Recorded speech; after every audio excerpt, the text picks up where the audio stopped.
예, 구로울의 윤건영입니다. 유감입니다. 저는 수십 년 동안 남북 문제와 한반도 평화에 대해서 전문적 식견과 능력을 갖춘 후보자에게 친북, 종북이라는 단어를 이야기하는 것 자체가 정치적 의도가 있다고 생각을 하고요. 제가 볼 때 실용과 실리를 통해서 국익을 챙겨왔던 거 아닌가요?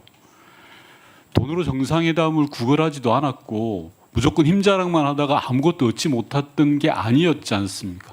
저는 후보자께서 자신 있게 이야기하셔도 된다고 생각하고요. 지난 역사가 그걸 입증하고 있습니다. 진보 정부와 보수 정부의 남북 관계 데이터로 봐도 그렇고요. 누구랑 논쟁을 벌여도 절대 물러설 일이 아니라고 생각합니다. 후보자께서 보다 당당하게 이야기해 주셨으면 좋겠습니다. 지난 윤석열 정부 3년 국정원에 대한 평가 후보자께서 점수로 따지면 몇 점이나 주실 것 같으세요?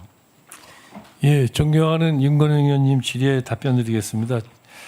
제가 국정원장으로 취임을 해야 되는 마당에 점수를 매긴다는 것 자체가 네, 적절하지 좋습니다. 않다고 생각합니다. 예. 가장 중요한 과제가 무엇이라고 생각합니까? 원장으로 취임하게 된다면.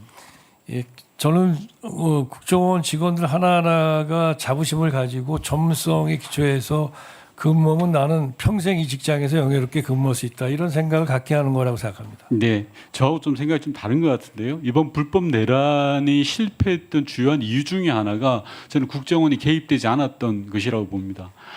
그 과정에서 홍장원이라는 사람이 중요하지만 아울러 제도도 특히 중요했다고 생각합니다.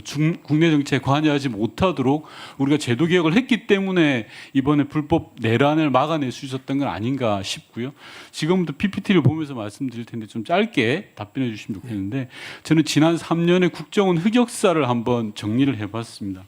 첫 번째 보시면요. 미국의 IRA 법 관련해서도 국정원이 사전에 동향을 파악해서 각 부처에 공유 전달해야 되는데 전혀 하지 못했습니다. 국정원의 답변이라고 하는 것이 연유가 있어서 제때 전달 못했다라는 식이었습니다. 실제로 제대로 정보를 파악하고 있지도 못했고요.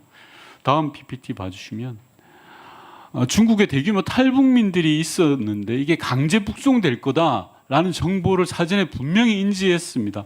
이영환 탈북단체 대표가 이틀 전에 알려줬다라고까지 진술을 했습니다. 그런데 국정원장은 정보위에 나와서 전혀 이런 사실, 구체화된 첩보가 없었다라는 식으로 국정원의 존재 자체를 의심하게 만드는 답변을 했고요. 다음 PPT 봐주십시오.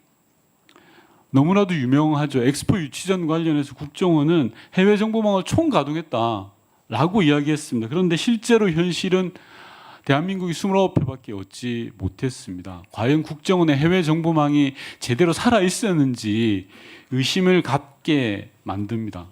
그 다음 PPT 봐주시면 압권입니다. 정보사 군무원이 기밀을 유출해서 우리 정보 역량의 상당수가 구체적 수치는 제가 이 자리에서 언급하지 않겠습니다. 한순간에 무너져 버렸습니다. 그런데 이런 기밀 유출 보안 사고가 2년 넘도록 진행되도록 국정원은 손 놓고 있었습니다. 원장 후보자께서 이런 사실 다 알고 계시죠? 예. 마지막 PPT입니다. 민감 국가 지정과 관련해서도 국정원은 전혀 인지를 못했습니다. 기술 유출 및 보안 문제로 사전 경고 받은 바 없다라는 답변을 할 뿐이었습니다. 자, 이제까지 제가 대표적인 사례 국정원의 흑역사를 보여드렸는데요. 이게 지난 3년 국정원의 역사인 것 같습니다. 앞서 많은 존경하는 의원님들 말씀 주셨는데 국정원이 정치적 중립을 놓치고 국정원이 가져야 될 국가기관으로서의 고유한 사명을 놓치니까 이런 일이 발생하는 겁니다.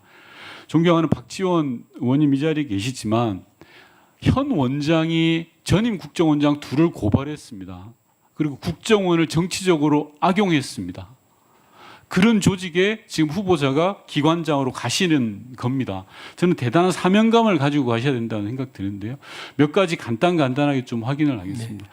저는 국정 운영과 국정원 또한 마찬가지로 이어달리기라고 생각합니다.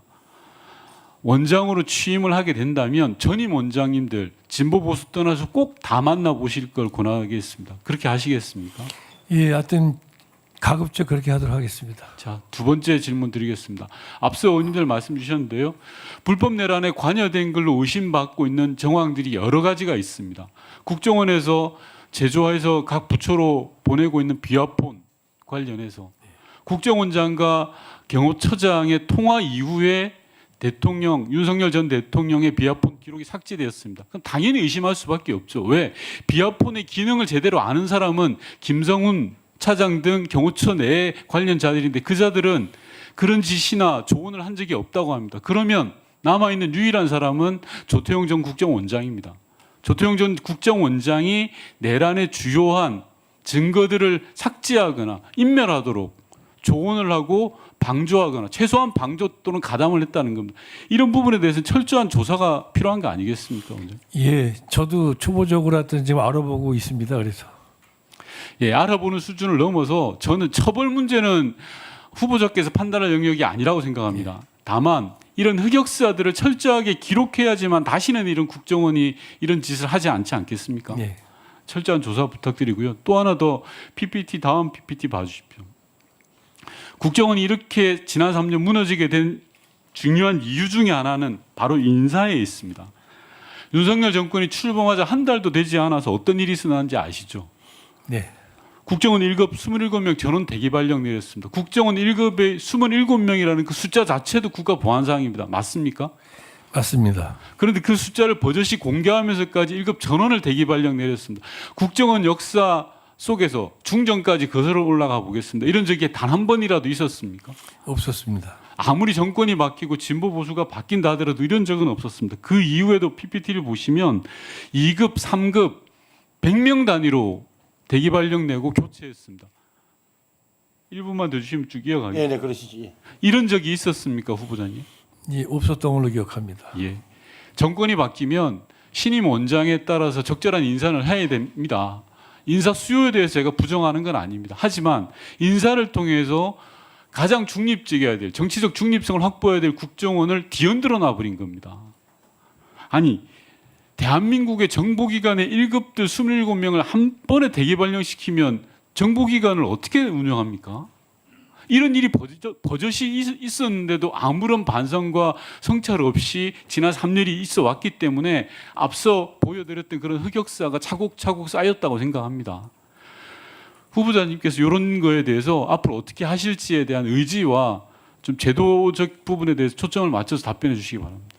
예, 그렇지 않아도 가장 중요한 것이 조직 인사, 그다음에 조직 문제인데 말씀하신 이 부분을 잘 알고 있기 때문에 하여튼 저희들이 나름대로 하여튼 국정원이 쇄신을 해 나가지만 쇄신이라는 것 자체가 모든 직원들에게 다 해당되지는 않지 않습니까? 그래서 일 열심히 하고 성과 내는 국정원을 만들면서 또 필요한 부분에 군사를 빼고 그 군사를 또는 아까 여러 가지 말씀하셨는데 그런 그 문제점 되는 지점들에 대해서는 다 살펴보고 조치를 취하도록 그렇게 지금 해 나가겠습니다.